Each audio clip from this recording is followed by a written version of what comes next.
Okay, question number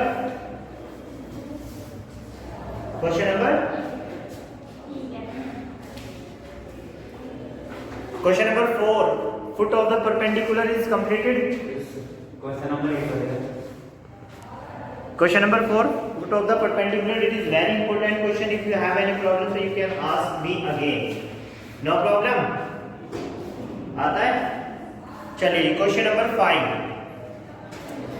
Question number 5.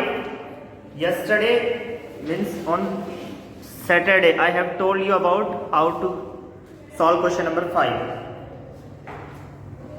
Find the vector and the Cartesian equation of plane. Find the vector and the Cartesian equation of plane A that passing through the point 1 0 minus 2. Passing point, question number 5 is given. Passing point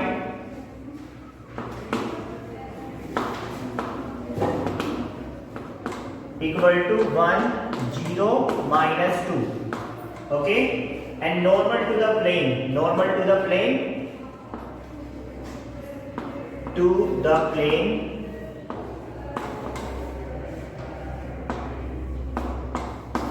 I cap plus J cap minus के cap. तो इसका formula क्या था बेटा?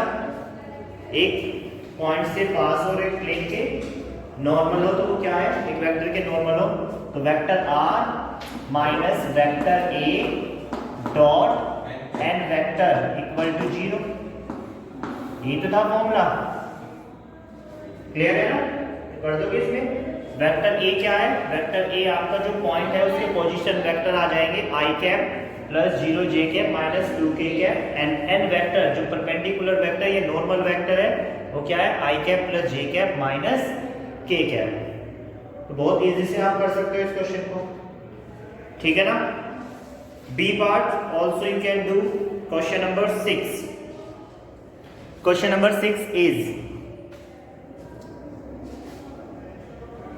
Question number 6.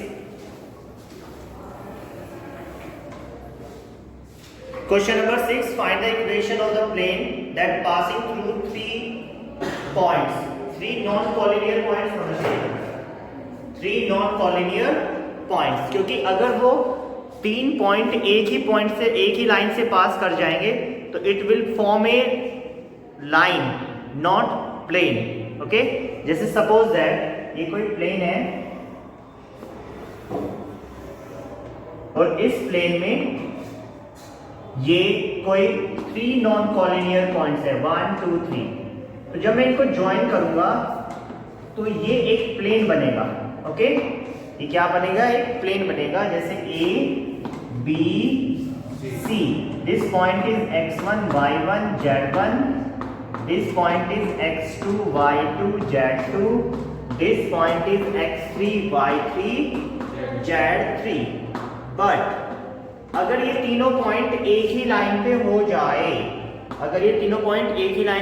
तो it will not form a plane.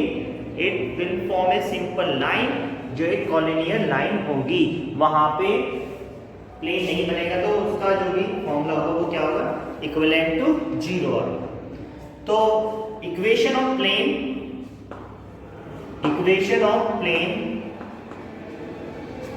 passes through 3 non-collinear points. What is formula? Determinant of x minus x1, y minus y1, z minus z1, x2 minus x1, y2 minus y1, z2 minus z1, x3 minus x1, y3 minus y1, z3 minus z1 equal to 0. Okay, कोई problem नहीं है. तो equal to 0 क्यों रखा? क्योंकि अगर इस determinant की वैल्यू 0 आ जाएगी तो वो प्लेन नहीं बनाएंगे, प्लेन नहीं फॉर्म करेंगे, वो एक सिंपल कॉलिनियर लाइन हो जाएगी. Is that clear? ठीक है ना? तो सिंपल हमें अब क्वेश्चन नंबर 6 में x1 y1 z1 की वैल्यू x2 y2 z2 की वैल्यू गिवन है ऑलरेडी, हमें इस फॉर्मूले में पुट करनी है। तो यू कैन डू बहुत इजी से, इसको नोट कर लीजिए जिसने नहीं लिखा, write it. This is the equation of plane which is passes through three non collinear point. x की वैल्यू क्या है यहाँ पे?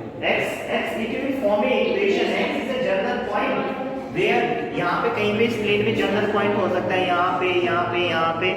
सपोज P जनरल पॉइंट तो x y z, तभी तो इक्वेशन फॉर्म होगी। ओके, x y z ऐसे ही रखने हैं, इसमें कोई चेंज नहीं करना है। You will put only the value of x1 y1 and z1, right. चलिए, return. Yes. So next type, intercept form. What is intercept form? X upon x plus c.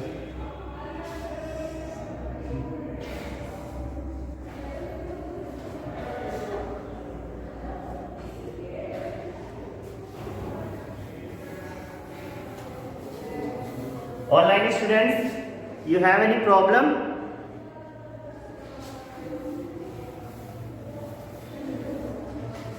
अभी 10 तक हमारा टारगेट है। 10 तक हमारा टारगेट क्या है कि हम पूरे सिलेबस को फिनिश करेंगे और 10 से एकदम अपना रिवीजन स्टार्ट कर देंगे, और रिवीजन में आधा चैप्टर एक दिन में पूरा करेंगे हम, ठीक है ना। कोशिश रहेगी कि 13 चैप्टर हैं और 13 चैप्टर्स को हम 20 डेज में उनका रिवीजन कर दें। मतलब 21 से है ना, तो बहुत तेजी से एक चैप्टर एक दिन में लेंगे। सर प्रोबेबिलिटी तो नंबर क्या?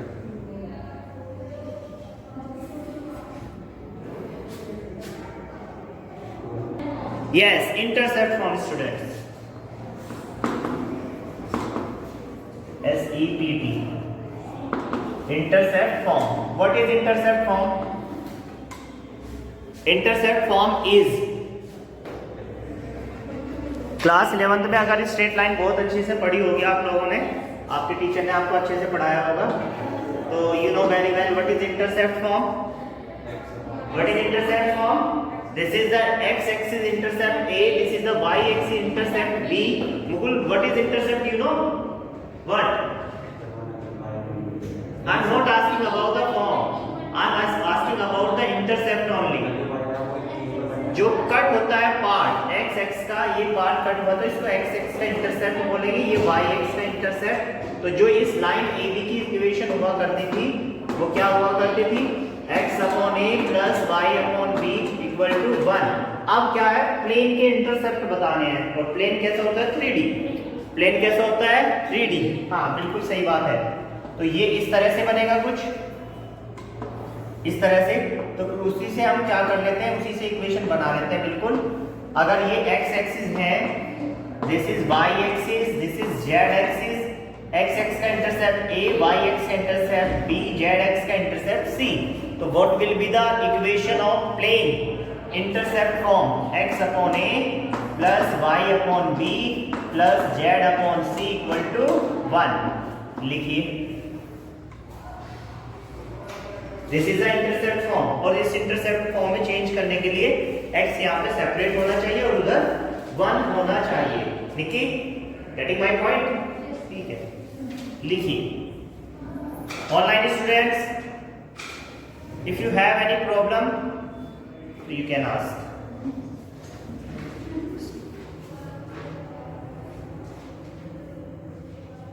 अब क्वेश्चन करते हैं, which question? 7। Question number 7 is find the written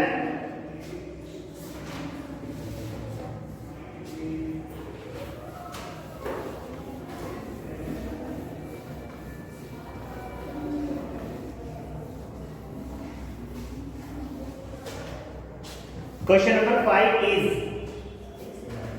question number 7 is find the intercept cut of the plane 2x plus 3y minus z equal to 5। हमें गिवन है प्लेन की equation, question number 7, 2x plus 5 minus 2x plus y minus z equal to 5. This is the equation of plane and we have to find the intercept cut of the plane. जो इस intercept cut हुए x axis y axis और z axis के वो हमें बताने हैं यहाँ पे. How? First of all we have to change this equation into intercept form. Okay, and what is intercept form? We have to divide by 5 first. So it is 2x upon 5 plus y upon 5 plus minus 1 upon 5 into z. We can write or not? क्योंकि intercept form क्या होती है? x upon a plus y upon b plus z upon c equal to 1. तो किसी में change करना है तो यहाँ पे 5 upon 5 कितना आ जाएगा? 1. अभी भी पूरी तरह से इंटरसेप्ट फॉर्म नहीं है. Now we will separate x axis and y axis. तो ये हो जाएगा 5 upon 2 एंड दिस इज ये तो अच्छा है एकदम और plus z upon minus 5 equal to 1. Now we will compare by the general equation of intercept form. So what is the value of a? A equal to 5 by 2. What is the value of b? It is 5. And what is the value of c? Equal to minus 5. So intercept point 5 upon 2, 5 and minus 5, and this is your answer. Is that clear? This is very hard.